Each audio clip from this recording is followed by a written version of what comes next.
All right, let's jump right into this explainer. Today, we're exploring a place that is just full of absolutely fascinating contrasts. We're looking at North Carolina. It's a state that somehow perfectly balances the deep, complex historical roots of the Old South with the cutting-edge innovation of a brand new tech economy. We're talking about the explosive growth of the Sun Belt, mixed right in with the really intense dynamics of a modern political battleground. Honestly, if you want to truly understand the United States today, you have to understand the story of North Carolina. To get a feel for this place, let's start with a really massive number, 6,684.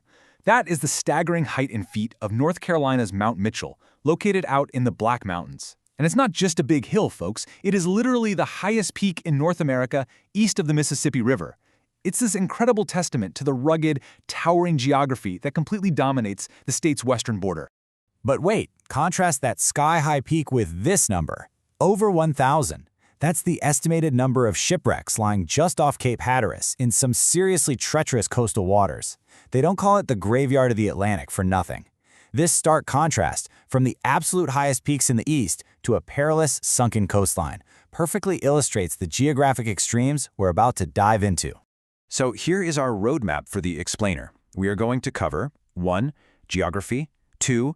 First peoples and colonization, 3. Statehood and war, 4. Tobacco to tech, 5. The modern Sun Belt, and we'll wrap up with 6. Culture and future. Let's kick things off with Section 1, Geography, from the mountains to the coast, because in North Carolina, geography is absolutely destiny. You can think of North Carolina kind of like a giant, sprawling staircase that descends across 3 main regions. Up in the west, you've got those towering Blue Ridge and Appalachian Mountains.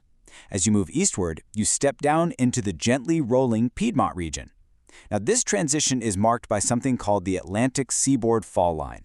Basically, that's the exact elevation drop where waterfalls first appear on the rivers, which is exactly where early settlers built their mills and founded towns. Finally, you reach the bottom of the staircase, the sandy Atlantic coastal plain and the Outer Banks, which are these long, narrow barrier islands. Carving through all of this are 17 major river basins. It's an incredibly diverse landscape, supporting everything from high-altitude mountain ecosystems to the native Venus flytrap out east. Moving right along to Section 2, First Peoples and Colonization. Long before any European ships navigated those dangerous coastal waters, this land was home to some deeply complex civilizations. What's really mind-blowing here is the sheer depth of time we're talking about. Indigenous peoples lived on this land for at least 10,000 years. We know this from evidence found at the Hardaway site. By the time the Spanish explorer Hernando de Soto rolled up in 1540, he found these really advanced Mississippian cultures who were building massive earthen platform mounts. Historically, tribes like the Cherokee, Tuscarora, and Algonquin speakers lived across all those distinct geographic zones we just talked about. Decades later, the English arrived, with Queen Elizabeth I officially granting a charter to Sir Walter Raleigh in 1584 to colonize the area. And that early English attempt leads us to literally one of history's greatest unsolved mysteries. In 1587, 118 English colonists settled on Roanoke Island. This group actually included Virginia Dare, who was the very first English child born in North America. But their leader, John White, had to go back to England for supplies. He got delayed by battles with the Spanish Armada, and when he finally made it back in 1590, the settlement was completely abandoned. The colonists vanished without a single trace. Historians still hotly debate this today. Did they assimilate with the local native tribes? Were they attacked? The true fate of the lost colony is still totally unknown. Which brings us to Section 3, Statehood, Slavery, and War. The colony eventually split from South Carolina, grew under British rule, and fought for independence. But as a new nation formed, North Carolina found itself deeply, deeply divided. North Carolina officially became the 12th state to join the Union back in 1789. But man, in the run-up to the Civil War, the tension was palpable. There was actually a lot of strong Unionist sentiment, especially out in the Western Mountains among smaller farmers. But eventually, North Carolina became one of the last states to secede and join the Confederacy in May of 1861. The state sent over 120,000 troops to the Confederacy, though it's worth noting around 15,000 North Carolinians actually fought for the Union. The war effectively ended in the state in 1865 at Bennett Place in Durham. To put that into perspective, Confederate General Joseph E. Johnston surrendered nearly 90,000 troops there. It was massive. The state went through Reconstruction and was finally readmitted to the Union in 1868. Now look at this demographic breakdown from 1860. because the reality was incredibly stark. The state's plantation economy, mostly in the eastern coastal plain and the Piedmont, relied heavily on forced labor. Out of a total population of just under 1 million people at the time, over 330,000, that's roughly 33%, were enslaved African Americans. There was also a smaller population of over 30,000 free people of color, mostly living out near the port cities. So economic and political power was heavily concentrated in the hands of a few large plantation owners who built all their wealth on this brutal system. Let's pivot to Section 4, from tobacco to technology. As the state moved out of Reconstruction and into the 20th century, it began a massive fundamental economic shift. For decades after the Civil War, the state's economy was totally dominated by just 3 things: tobacco, cotton textiles, and furniture manufacturing. This was especially true around cities like Winston-Salem, where the R.J. Reynolds Tobacco Company started. But as globalization really accelerated late in the 20th century, those legacy industries took a huge hit. But here's the amazing part. Instead of collapsing, North Carolina completely reinvented itself. They shifted gears entirely, emerging as a total powerhouse in science, technology, advanced pharmaceuticals, and finance. How did they pull off a pivot like that? Well, it wasn't an accident.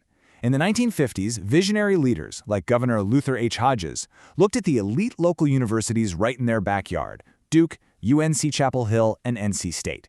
They leveraged that brainpower to build the Research Triangle Park. Set up in 1959, it quickly became the largest research park in the entire United States. This one intentional, huge investment in higher education and science pretty much single-handedly transformed North Carolina from one of the poorest states in the Union into this incredibly prosperous modern hub.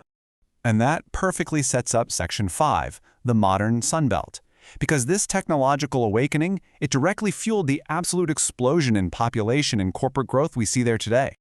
Ever since the 1970s, North Carolina's population has been on a tear, making it the 9th most populous state in the nation right now. A huge chunk of this boom is happening in what's called the Piedmont Crescent. That's the urban corridor connecting Raleigh, Durham, Greensboro, and Charlotte. And Charlotte, it just blew up.